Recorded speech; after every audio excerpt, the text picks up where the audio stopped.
Thank you. Thank you. Thank you very much. Thank you. Whoa.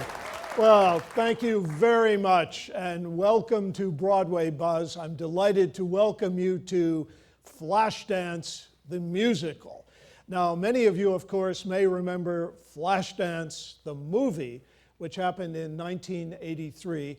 And it's very interesting. This show has had a long history. I tried to think of a way of describing it for you, and so I called it a sort of post-disco, new era musical. And it really is a kind of treatment of a very old story, the Cinderella story. And it's a fascinating tale that's based on a true story. Let me just go back to the true story part of this. First of all, let me introduce a name, Tom Hedley. He was an editor of Esquire magazine. He was really quite extraordinary. He was the youngest editor of Esquire, and he brought together all of the great sort of artists of the day to contribute to Esquire magazine. And those magazines represent, one of the most insightful visions of art as we moved into a very modern era. He was then the editor of a magazine in Toronto called Toronto Life, and he would revolutionize that magazine. And again, once again, he would use all of the great Canadian literary figures to contribute to this monthly magazine. One of the things he did early on in his tenure at that magazine was to interview a young woman. And this young woman worked in a factory, and she was a welder, very unusual for this beautiful young girl to be a welder. And at night, she was an exotic dancer, even more interesting. And so the end result was he wrote this very compelling story about her, with the premise being that she was doing this, working very hard in a factory and working very hard as a flash dancer, to make enough money to go to ballet school. So this is a story about a young woman with a dream. And that, in fact, is the story you're going to be seeing tonight.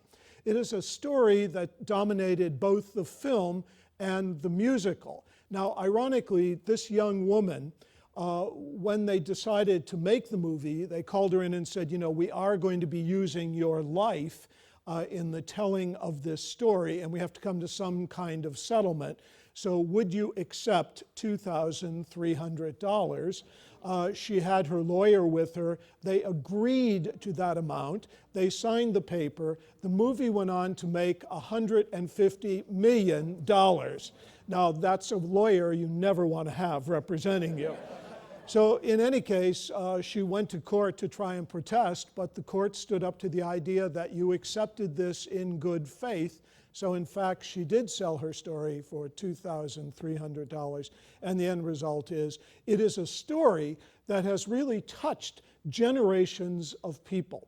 So what I want you to remember about this, even though this story has had so many different incarnations, that's the essence of what draws you to this tale. It really is a Cinderella story. It is a story about a young girl daring to dream. And just as all of us, what you never give up, of course, are your dreams.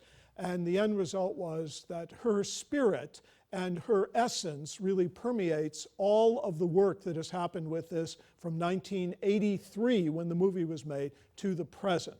So let me just go back to the development then of this movie. Tom Hedley, then, the editor that I was talking about, who had this idea of writing this story about this young girl, first of all decided that he thought this might make a very interesting musical. And this is 1983. And again, the musical is going through very serious transitions in this period.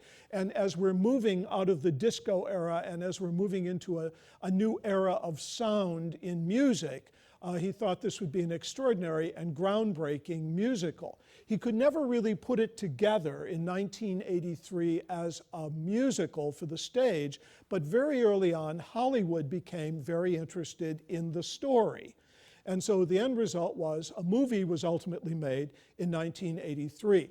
They told Tom Hedley that because he really wasn't a screenwriter, that they wanted to hire another writer to help sort of shape the material so that it worked as a film. And they hired Joe Esterhaus. Now, many of you recognize that name. I mean, he was a tremendous Cleveland bad boy. Joe Esterhaus wrote for The Plain Dealer. He was fired from The Plain Dealer because his stories always were treated more like the way a novelist would tell a story rather than the way a journalist would tell a story. And the end result was The Plain Dealer had several public falling outs with Joe Esterhaus, and he left The Plain Dealer. But lo and behold, he went on to Hollywood, where he became the highest paid screenwriter ever. Go Joe Esterhaus. Now, he stood up to all of the studio bosses, especially Michael Eisner, and the end result was, he gave us a whole body of brilliant movies, including Basic Instinct. So this was one of his early movies to work on, and he said the reason he was always drawn to this is when you have this classic ingredient of an ancient tale, which is in fact the Cinderella story, the young girl daring to dream, the young girl getting the prince, the young girl becoming the kind of princess. This is an ancient story that he thought was wonderful and very timely to tell in the 1980s. So the end result was, in the process of making that movie, several very interesting things happened. They had a brilliant sound score for this movie. So it was a movie with music.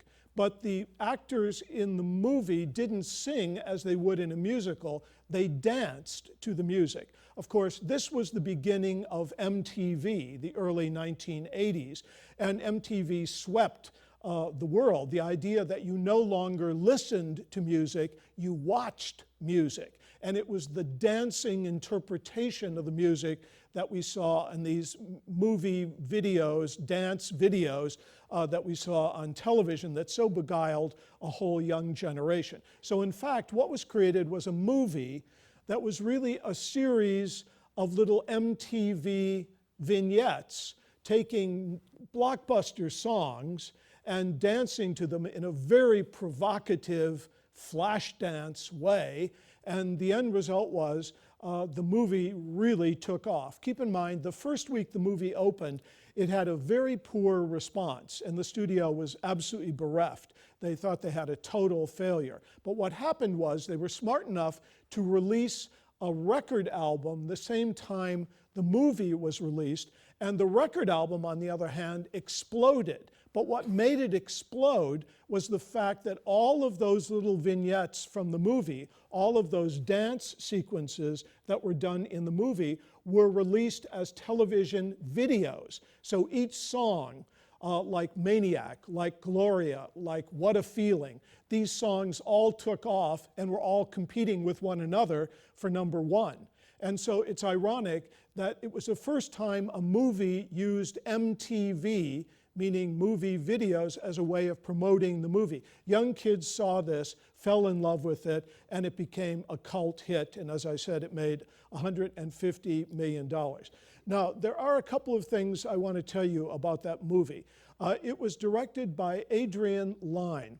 Now, Adrian Lyne was a British director who came out of the 1970s, and a large number of British directors, television movie directors from that period, were trained by doing ads, meaning that they would have 2 minutes to create a visual impact on the selling of a product. And very often in that period, in the late 70s, again, they used music as a way of doing it. So Adrian Lyne was a perfect example of a director who came out of this form of being trained in a very immediate way. He had a message that he had to tell in a commercial in less than 2 minutes, and it had to be exceedingly visual, it had to be exceedingly provocative, and it had to be memorable. And so he used those skills that he developed in this industry early on in making movies He would go on to make one of his greatest movies called Fatal Attraction, but the end result was he always used this very concise visual way of telling a story. And nowhere was it better than in the way he told the story through the dances in the movie Flashdance. So watch this as you watch the musical tonight. It will be done in a very different way. I was very amused to read, this show has been on the road since 2013 in its development for Broadway. The question is whether or not it will ever go there. I'll talk about that in a few minutes. But what's really vital about this is they have this movie that became so iconic that they had to use, they were locked in to using a lot of the music from the movie and used a lot of this sort of very tight video treatment of a song through dance, that you would interpret the song not by just singing, but by interpreting the song through dance movement. And so this movie was iconic. Everyone had memorized all of those famous dance sequences in the movie. There is an extraordinary sequence in the movie where the young girl, Alexi, sings a song and it ends with water pouring all over her. That number will end the first act, and it's an extraordinary number. It's very sensuous, it's very powerful, it's visually dazzling, and it's one of the things everyone who saw that movie remembered. But I do want to tell you a couple of things about the movie, how movies can be so enormously deceptive. The young actress that they use playing this central role of this sort of Cinderella character, you have to cast it so that you have this young, sort of fragile girl, but we have to believe that she could work as a welder by day and then believe that she's an exotic dancer by night. The moment you see her dance, you have no question that she'd be a great exotic dancer by night, but you have to believe that she could handle that other part. So it's a very tricky role to play. A young actress who had just graduated from Yale, Jennifer Beal, was cast in this role. But what the devotees of the movie never really knew is that she really wasn't a dancer. And even though the dances in the movie are iconic and have been memorized and copied by everyone, including Jennifer Lopez, who was actually sued for copying too much of a dance sequence from the movie. But in any case, they used a body double to do all of her dancing. So those of you who love the movie, I don't want to disillusion you, but she never really danced. I did read many reviews with very sort of snooty reviewers saying, well, that great number, what a feeling, could never equal the moment in the movie. Well, let me tell you about that number in the movie. In the movie, they didn't use one stand-in for that song. It's when she auditions for the ballet school. And it's really the high point, it's the climax of the movie. And it's a brilliant number in the movie. But what you didn't know when you saw it, you just said, God, that girl is talented and isn't she remarkable? They used 4 stand-ins to do that sequence.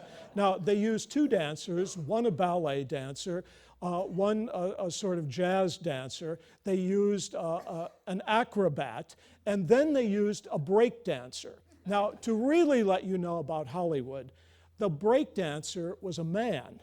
Now, he was this tough little kid named Crazy Legs, and Crazy Legs was really from the street and really tough. And so they talked him into putting on her clothes, but he said, I draw the line. I will not shave my mustache. And so, you know, here we've got this lead doing her big final moment, and the breakdance sequence is the most brilliant part of the dance. So it's done with a lot of gauze, it's done with a lot of smoke, and if you were to slow that movie down and see it, when he spins around, you see this little mustache. So those critics who say, you know, the musical can never top the movie, they're really wrong. I mean, we can't fake this on stage. So you're really seeing really hot dancing in this show. You know, right now there was a big article in the New York Times saying musicals are in trouble right now, and all these big shows are opening, like The Bridges of Madison County and Rocky. And they're really having trouble selling it. And Rocky, the whole idea was they wanted large numbers of men to come and see the musical. So if you look at the ads for Rocky the musical in the New York Times, you've never seen such macho ads in your life. The headline says knockout, etc. All they have to do is send all of the PR people to come and see Flashdance. Any man that sees that is going to tell every other man he knows to quickly go and see Flashdance. So maybe fighting isn't the answer. Maybe erotic dance is the answer. Okay, so that's the background of the movie. The movie has a cult following. One final thing, Jennifer Beal, the lovely young woman who starred in the movie, I mean, she became a celebrity overnight. And there is that famous, iconic photograph that was used in all the advertising. You saw this beautiful young girl in a cut-off sweatshirt, and the sweatshirt was sort of hanging over her shoulder, and she was wearing leg warmers. And it was the sexiest ad that was in the paper in the 1980s. Everyone, I mean, within 2 weeks, if you were in New York, everyone looked like a Jennifer Beal double on the street. This means young men, young women, everybody was wearing the sweatshirt over the shoulder. I promise you, you'll see it in the show tonight, and the leg warmers. And she always said that when she went to go for that photo, she washed her sweatshirt and it shrunk. And so the only way she could get it over her head was to cut out the neck. And she created a total fashion statement with that movie. So, you know, some things happen by accident, some things happen by flim-flam, but nevertheless, it went on to be one of the great cult movies and one of the great selling movies of the 80s. As you know, a whole series of dance movies followed. We had Dirty Dancing, we had Staying Alive, we have Girls Just Want to Have Fun, you know, all this whole body of work that personified the idea of a sort of dance video treatment of cinematography. And it's very, you know, very flashy, lots of flash cutting in the way it's edited, and it makes for a very pleasing and exciting way of interpreting music. Okay, so that's the history of Flashdance. It goes on to still be a great and much loved movie even today. Okay, so how did then the development of the musical happen? As I told you, Tom Hedley, at the very beginning, right after he had written the article about this young woman, knew that he wanted to create a musical version of it, but it took him many years to bring that idea to fruition. In 2001, I went back and did all of the references to, you know, the development of this musical. And the first major reference happens in 2001 when Variety announced the idea that the original composer of the movie music was commissioned to create a musical. And it created a lot of energy and a lot of excitement in New York. But nothing really came of that in 2001. Lo and behold, in 2008, in Plymouth, England, a production opened at the Theatre Royal called Flashdance the Musical. So it took all of that time to find a new composer to write new songs for the stage. They kept many of the most beloved songs from the movie, but they had to add a series of songs to the telling of the story. And the other major problem in moving from the movie version of it to the musical version of it was now they had to tell the story in the musical theater, which meant that we do not just have dance, we have people singing also. So now not only do we have to find brilliant actors who can cover their own dancing, but also can cover their own singing. And so the end result was a musical was created in 2008, and it was a great hit in Plymouth, England. It went on then a tour of Great Britain for almost a year. And again, this was a show that was always being written, rewritten, developed, and finally it found its way in 2010 to the West End, which is the London comparable part of Broadway, and it opened there and ran for 16 weeks. It had a very devoted following. Again, all of the people that loved the movie came back to see the musical, and what they saw was something greatly enlarged. The characters were enlarged, the situations were enhanced and clarified, and it really became more of a solid story told through dance. And then, again, there was this period from 2010 through 2013 when it went back into development once again. And this time, when it was presented on the road in America. It started its national tour in 2013, and it's still part of the national tour that you're seeing now. But they made a major decision that was a very important decision to make. They hired a brilliant director-choreographer. His name is Sergio Trujillo. Now, you know his work. Those of you who have been subscribers have seen All Shook Up, you've seen Next to Normal, you've seen Jersey Boys, you've seen Memphis, you've seen The Addams Family. He created all of these, he choreographed all of these musicals. This is Sergio Trujillo's first time where he's the director choreographer, and of course this is the perfect vehicle for him to do that. One of the things, those of you who remember those shows, you remember the tremendous diversity of those shows. Keep in mind, with a show like Next to Normal, this was a story about a bipolar woman, and if you were asked at the end of it, was there any real choreography in the show, you would really not even think of any. But it was Sergio Trujillo who staged all of those visual, brilliant moments, and that the great issue in that play, bringing together the torment that was going on in this woman's body and the torment that was going on in her mind, and he was able to express it so brilliantly in the visual ways he treated her body and the way the actress Alice Ripley moved through the show. I mean, it remains one of the great musical experiences I've ever had. I thought that that work was extraordinary. And I realized after I'd seen many different women play the role that it wasn't only the brilliance of Alice Ripley, but it really was the brilliance of Sergio Trujillo, who was able to physicalize that role so powerfully through movement. And then, of course, you remember the sort of campy dance treatments in The Addams Family, the wonderful period treatment of dance in Jersey Boys, the absolutely electric all-out dancing in Memphis. So this showed this tremendous versatility. One of the things about Sergio Trujillo that's unlike almost any other contemporary choreographer, most choreographers put their very specific stamp on a work. For example, when you think of Jerome Robbins, you could always recognize Jerome Robbins' choreography, just like you could always recognize Agnes DeMille choreography, just like you could always recognize the sexy choreography of Bob Fosse. So each of them had their stamp. But Sergio Trujillo disappears in each show he does, and it's only the brilliance of dance that comes out. So in my mind, he stands at the top of all of the young, upcoming choreographers in that he really is able to move into the material and bring it to life in such a visual and powerful way. And here he's given such a wonderful tool, because we have this story of a young girl who can only express herself through dance, and she can only reach for her dreams through dance. So it's not just simply creating sensual dance, but it works on so many different levels. So watch for that as you watch the choreography in the show tonight and as you watch this story being told. Of course, there's a love story involved in this. Every Cinderella story has to have a prince.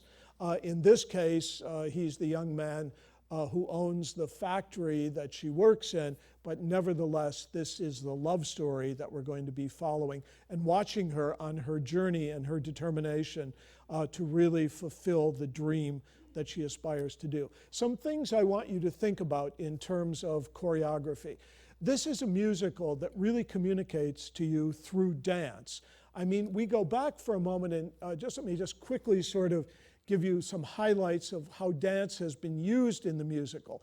I mean, back in the very first musical we had was in 1866 when The Black Crook was created. It was a melodramatic story. There was singing, there was dancing. Unfortunately, none of the three elements had anything to do with one another. But nevertheless, you still had singing, dancing, and a melodramatic story, a sort of love story that was told in The Black Crook. And that was the first introduction that we had to dance as a medium in a form that we would ultimately call the musical theater. I looked back at the next major step that happened in dance, and it was in 1890, and it was called the Rubenesque British Beauties. And so I read about them and I thought, I really want to see what they look like. So I saw this picture and it sort of looked like the Cleveland Browns front line. The subtitle for that event was called The Beef Trust, and they weren't kidding. I mean, these were tough ladies, and I wouldn't want to meet any of them in a dark alley. So our idea of chorus girls has radically transformed from the Beef Trust to the present. So as you're watching these beautiful young bodies moving so brilliantly in this show, just go back and think about those British thighs that dominated Broadway in that period. Okay, and then, we moved on in the 1920s. There was a work called Whoopee that was done by the Ziegfeld Follies. And there was a choreographer who was the first to dare to say, we should not just have tap dancing and movement and spectacle in dance. Dance has to tell a story. So Whoopee was going to be one of the first examples where dance did tell a story. And then, of course, we went on to Pal Joey, we went on to Oklahoma and Agnes DeMille, and then that whole body of brilliant work where dance would become the essence in terms of telling a story. We remember high points like West Side Story, where really the whole story,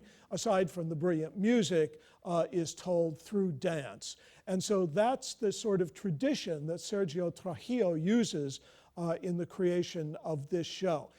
Like a true director, he's not just interested in doing his thing, he's interested in bringing out the essence of the real story. Keep in mind, this story was meant to take place in 1983 in Pittsburgh. And it's a very particular location, it's a very particular time, it's a major transition in music, in ideas, in values, and as I said, we were moving out of the Donna Summer's I Feel Love, and we were moving into a different form of expression, again with the idea that the expression was coming through MTV, and we were watching music rather than listening to music. So Sergio Trujillo will tap into all of those elements to bring those elements to life for you in the show. Keep in mind, one of the most important elements about a dance musical always is you have to put the dancer in an empty space. And so you've got to find a way of creating a very strong sense of atmosphere for the show. Keep in mind, we're talking about factories, we're talking about Pittsburgh in 1983. So watch how they brilliantly use these projections on screens, but also notice how wonderfully they're able to open the space for dance. And again, dance is always about the movement of a body in space. And again, the other thing you want to look for always in dance, in a dance musical, is it's very important, the lighting is very important in setting up the body. And so usually in a musical we have a lot of front lighting coming in on the performers, some side lighting and a little back lighting. In the case of a choreographed show like this, the importance is highlighting and silhouetting the body. So there's very strong backlight, there's very strong side light, and be very sensitive to that, how light is part of dance and how light sculpts and identifies the space.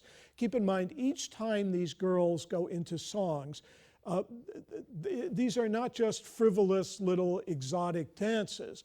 They're trying to express themselves on the deepest level. A flash dance, by definition, is sort of an acrobatic dance mixed with jazz.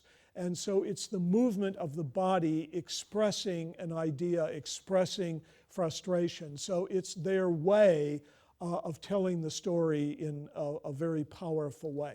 And again, it's so wonderful that it's in the hands of Sergio Trujillo. It gives him the opportunity to move up from not only the brilliant work he's done as choreographer, but now to really be the visionary of a total production where he brings all of the aspects, the visual aspects of the set, the visual aspects of lighting and costuming into the creation of this story. So I think you're in for a great treat tonight. And we will be selling t-shirts in the lobby that you can tear and leg warmers so that when you walk into the theater, you will be as hip as anyone on stage. So enjoy. Thank you very much.